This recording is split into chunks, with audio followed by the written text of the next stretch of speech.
Bom dia, meu nome é Frederico Moinhos, sou advogado, mestre em Direito e diretor da Moinhos Sociedade de Advogados. Uma das maiores conquistas da humanidade foi a ampliação do tempo de vida, ainda que essas conquistas estejam longe de se distribuir de forma igualitária.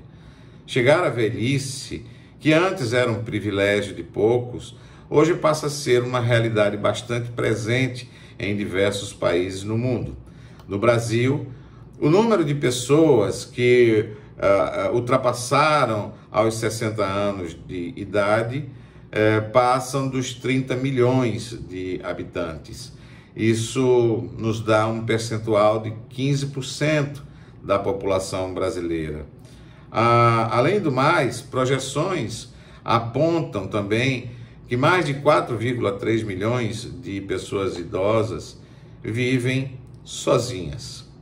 É sabido que no último dia 11 de março, a Organização Mundial de Saúde, a OMS, declarou a pandemia do Covid-19, doença causada pelo novo coronavírus, e reforçou a importância de se tomar cuidados redobrados com a saúde das pessoas idosas.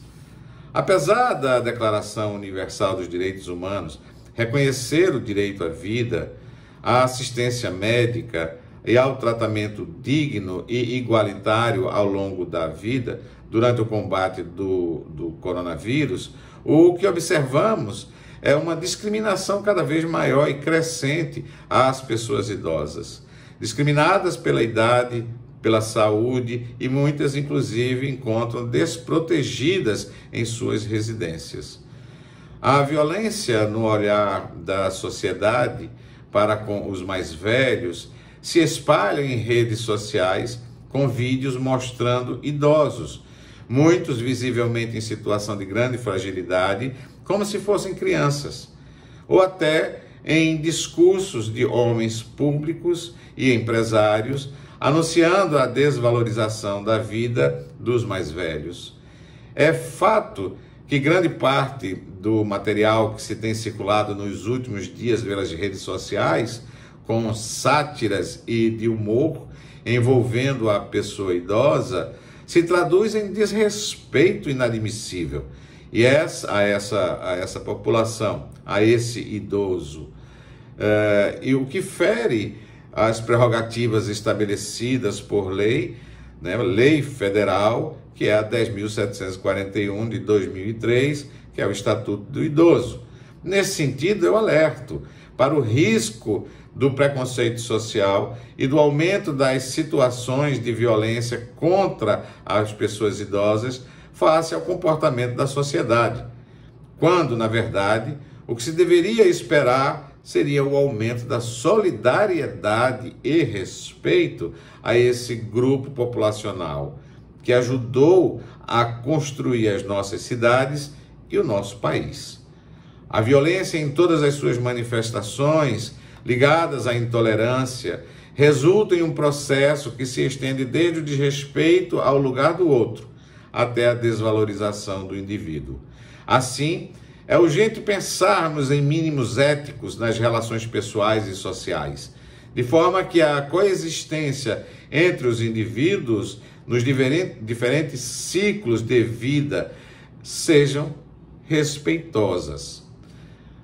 Os vídeos que circulam na internet com pessoas idosas tentando fugir do isolamento social não são engraçados.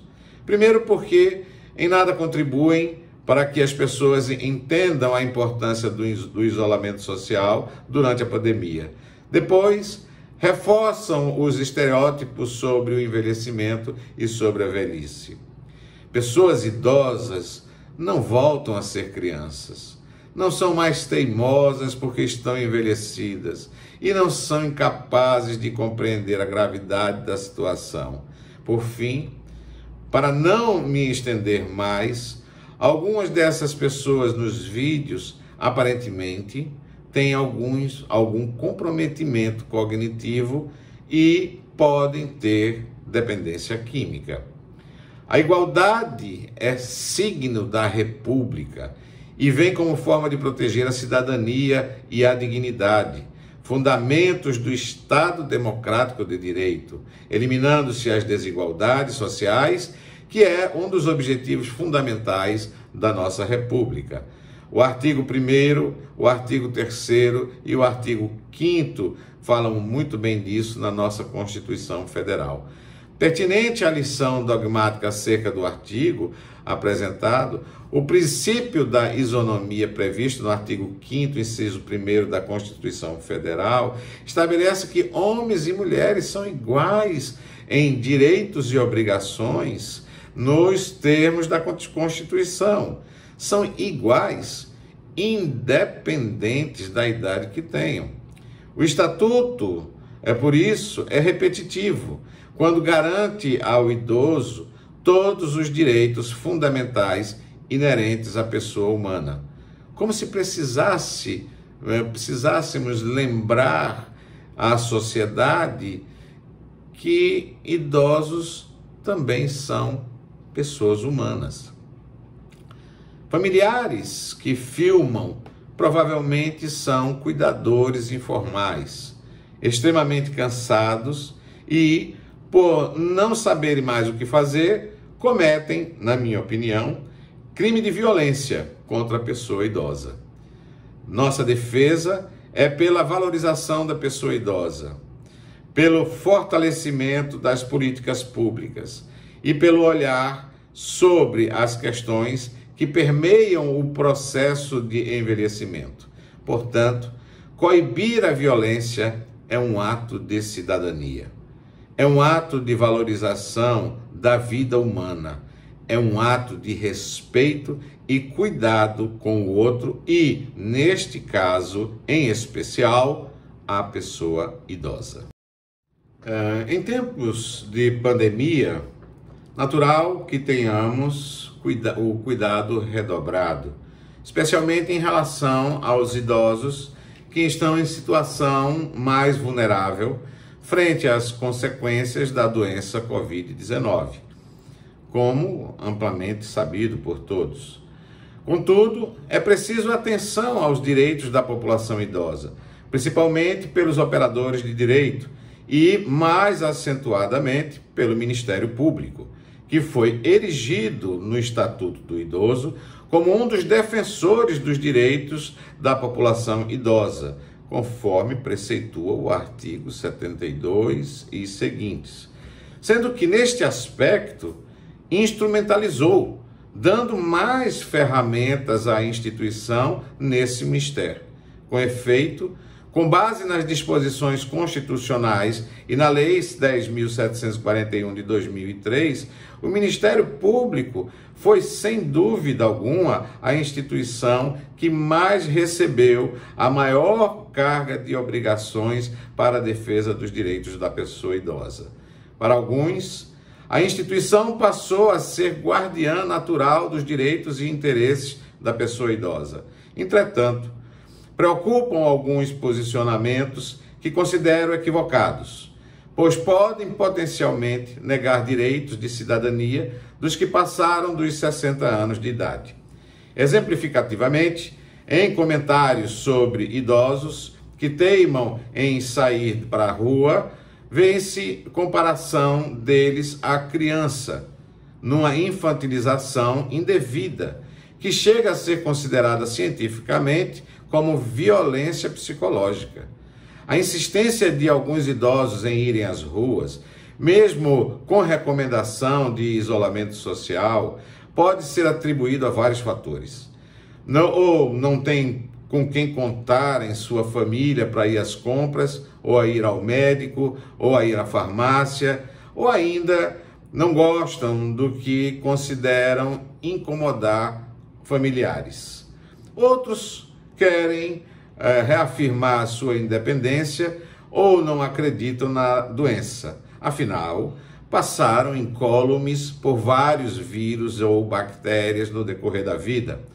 Também pode haver negação da própria idade, posturas ideológicas ou posturas culturais.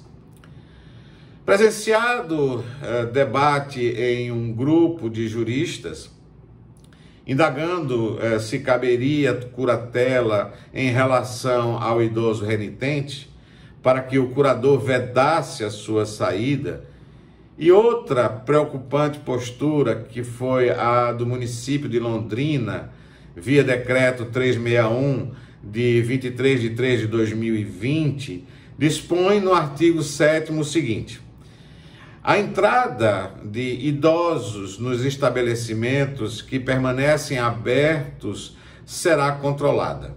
Veja, a entrada de idosos que nos estabelecimentos que permanecem abertos será controlada, sendo permitida apenas nos casos que o idoso não tiver familiar ou conhecidos que possam realizar as compras por eles.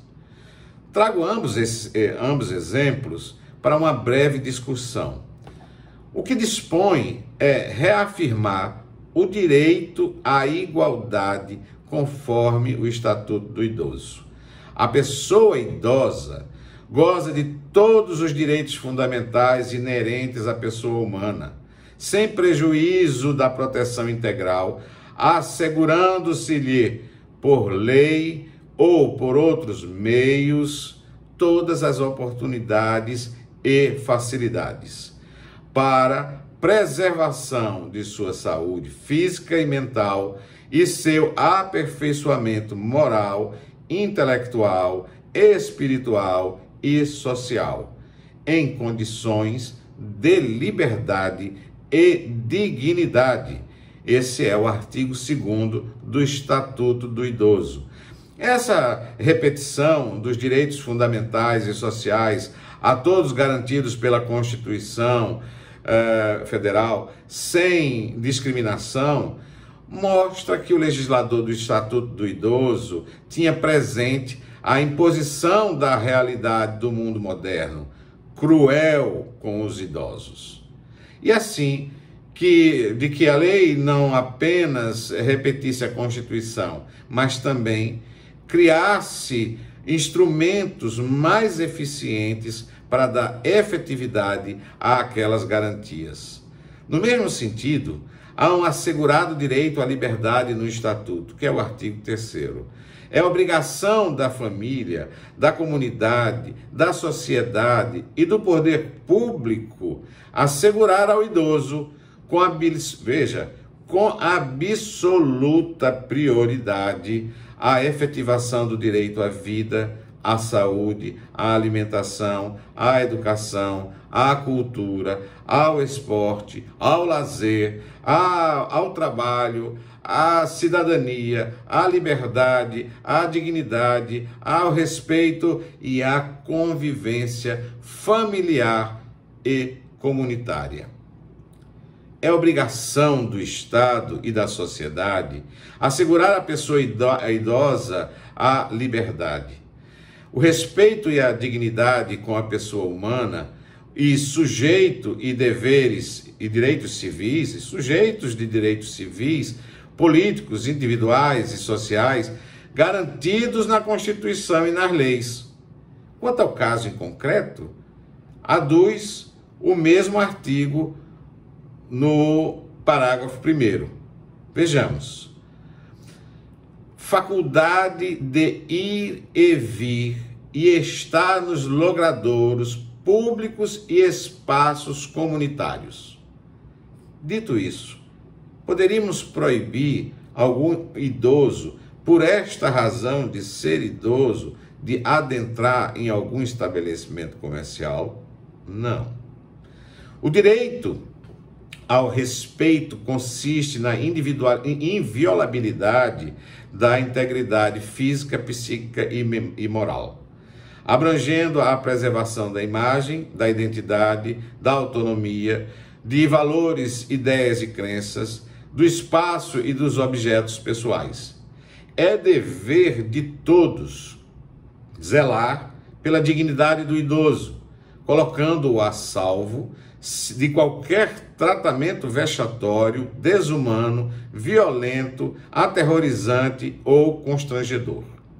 Então, Asseguradas a isonomia e a liberdade, o contexto atual exige lembrarmos que a capacidade civil do idoso o acompanhará a vida toda, enquanto puder manifestar a sua vontade. Vou abrir aqui um parênteses quanto à curatela. Com as profundas alterações que a lei brasileira de inclusão produziu no Instituto da Capacidade Civil, a curatela tornou-se medida excepcional e temporária, afetando somente atos de natureza patrimonial e negocial, não alcançando o direito ao próprio corpo, à sexualidade, nem ao casamento, nem à união estável, à adoção de filhos, à privacidade, ao voto, à saúde, ao trabalho, etc.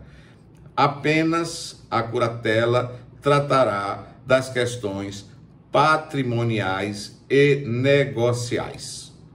Absolutamente incapaz agora é somente os com idade menores de 16 anos.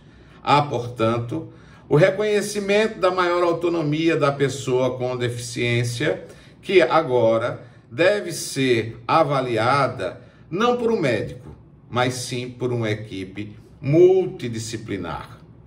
Ocorre que, se a pessoa idosa com alguma limitação que não impeça sua manifestação da vontade, quiser casar, por exemplo, adotar filhos, constituir uma união estável ou outro ato da vida civil, quando há patrimônio em questão, ainda existe retrógrada ideia equivocada de que a solução seria interditá-lo. Isto é, definir uma curatela. Isso não existe mais.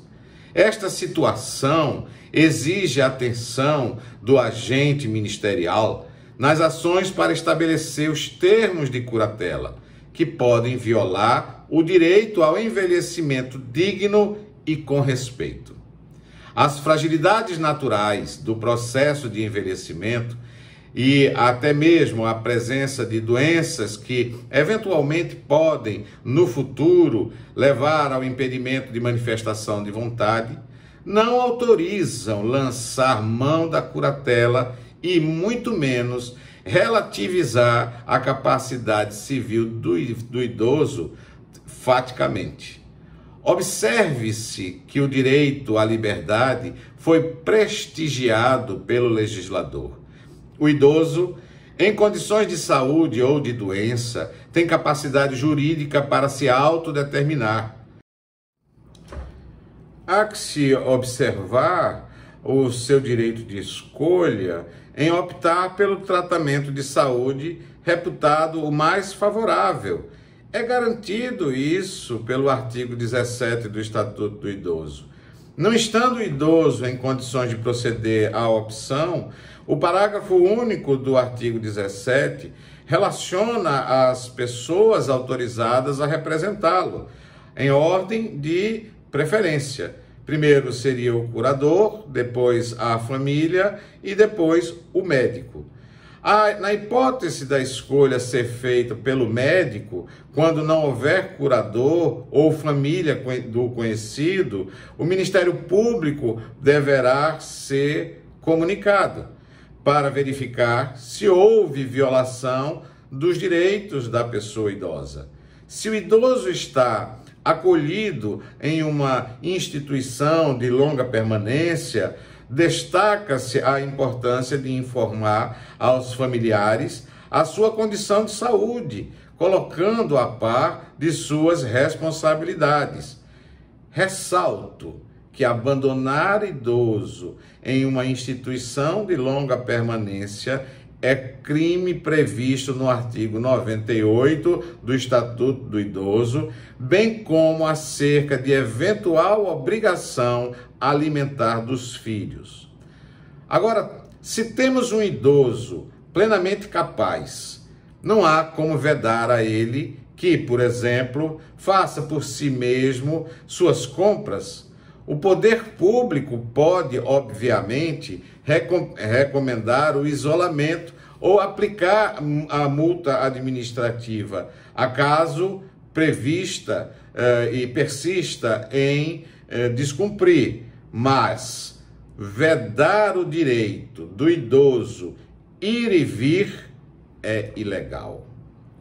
As famílias que se preocupam com a insistência dos idosos não infectados em saírem, podem buscar auxílio do Conselho Municipal do Idoso, das Secretarias Municipais de Assistência Social e de Saúde, e como forma de convencimento, ou até mesmo de psicólogos, se for viável, via serviço público ou particular.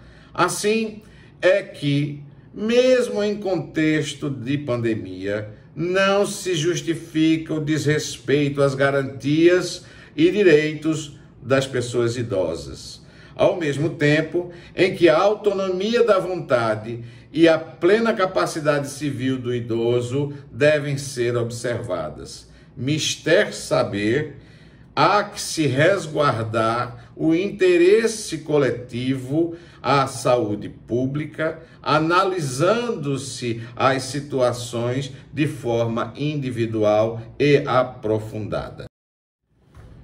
Por fim, não menos importante, vamos dar uma pincelada em cima do tema o idoso renitente, que insiste em ir à rua. Os deveres e direitos da pessoa idosa está em condição de igualdade com todos. A lei permite ao Ministério Público a aplicação de medidas protetivas, ainda que respeitados os limites antes propostos quanto à desobediência do idoso. O procedimento judicial será indispensável sempre que a notícia obtida pelo Ministério Público se mostrar apta à aplicação da medida, ou sempre que do fato noticiado decorrer, ainda que em tese, a responsabilização de terceiros sobre outro fundamento. Por fim, as visitações em instituições de longa permanência para idosos, as chamadas IUPs, por vários atos administrativos, foram restringidas, inclusive com recomendação do Ministério Público nesse sentido, objetivando o resguardo de interesses coletivos, levando em conta que, invariavelmente, são vários usuários dessas instituições. Com efeito, vivenciamos uma situação excepcional de pandemia, que impõe modulação entre o direito fundamental à liberdade e o direito social à saúde da coletividade. O poder público pode, obviamente, recomendar isolamento ou aplicar multa administrativa, acaso prevista para o descumpridor, mas vedar seu direito de ir e vir é ilegal. Assim, ao mesmo tempo em que a autonomia da vontade e a plena capacidade civil da pessoa idosa devem ser observadas, há que se resguardar o interesse coletivo à saúde pública, analisando-se as situações de forma individual e aprofundada. Espero ter esclarecido algumas coisas para os senhores. Até a próxima.